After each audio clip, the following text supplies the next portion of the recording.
bavuga ko ari abatinganyi bakavuga ko bajya muri Illuminati. Aba tugiye kuvuga nibo basohoye indirimbo iri kubica bigacika hano hanze mu gihugu cy'u Rwanda, yarenze n'imipaka ikaba iri kugera muri Amerika, UK, ikumvwa n'abadiaspora bagiye batandukanye.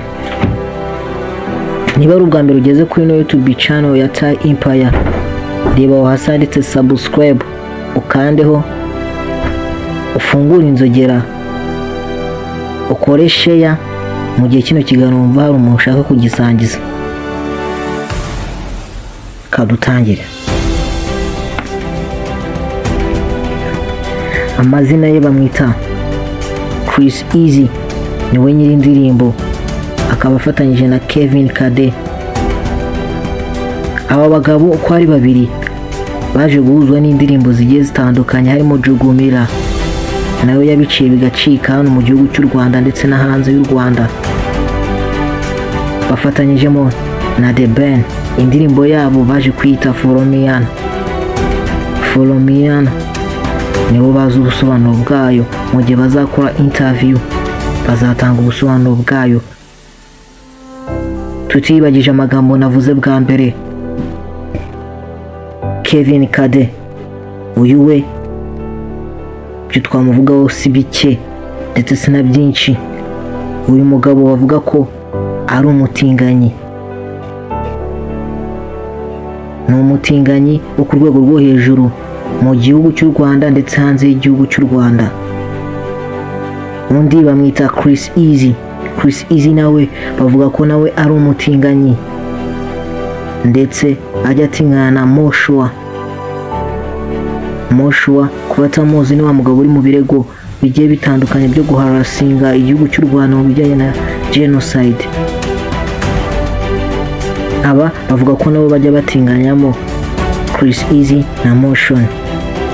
Undi ni The Ben wewe iby'ubutinganyi sinavuga ko abirimo kuko wewe ari kuko afite n'urugo, simfite byinshi byo kumuvugaho kuko we umubyeyi. Uyu Chris Easy tugiye kuvugaho yatangiriye, uyu yari wa musore cyangwa se wari wa mwana wishakishagamo impano, ariko ubwo yageze hejuru yaje kwibagirwa abo bazamukanye bagiye batandukanye. Uyu musore yazamuwe muri bya bigo bigengo talent promotion, cyangwa se kwa kundi amaradiyo akora ibiganiro bagatumira umwana w'umuhanzi akabaririmbira, bakumva afite impano bakamuzamura. Uyu Chris Easy nawe niko byagenze kuri Flash FM, niho bikunda kubera ibi biganiro. Chris Easy naho yazamukiye anyuze kuri Flash FM, agenda akora amashu, Inana, Jugumira, Bana we na Shafi. Nuko yagiye yifata akagenda afata abantu benshi abatwara imitima.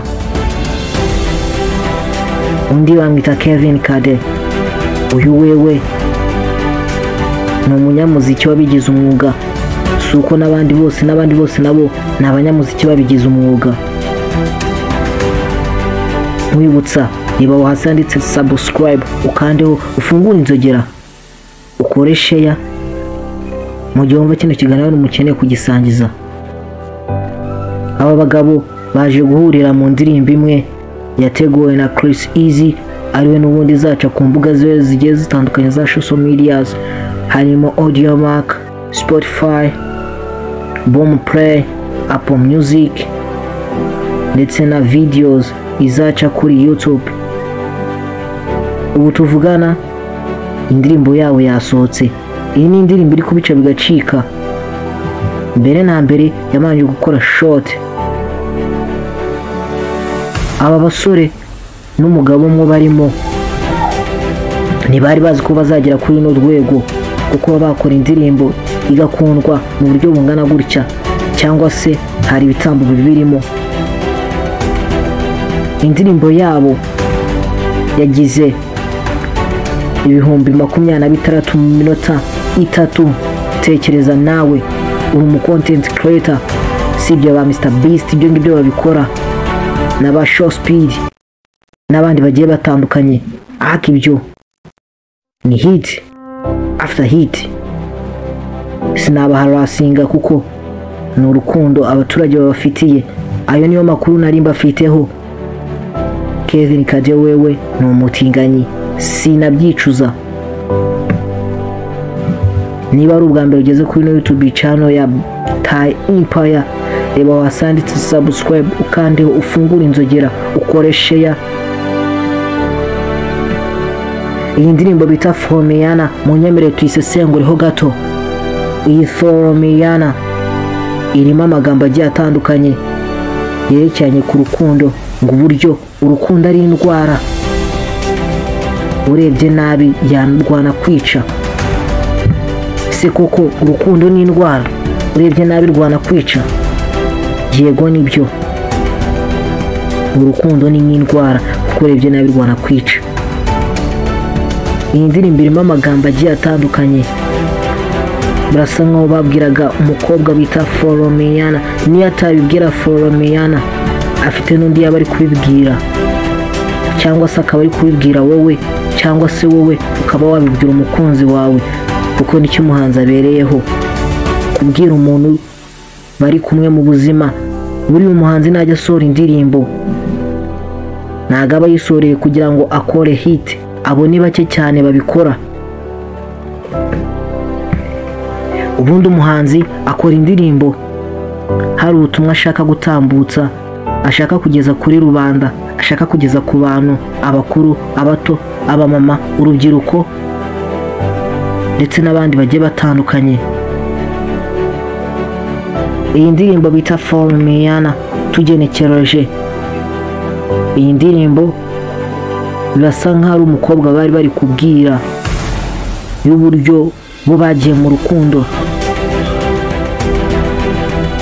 urukundo rukaza kubasaza kugeza naho barebye nabi bazapfa. Yego nibyo, aba bagabo n'aba basore bakoze ino ndirimbo, ni indirimbo nziza, ariko ku rundi ruhande sina nziza, kuko buri umwe wese nagayifata kimwe.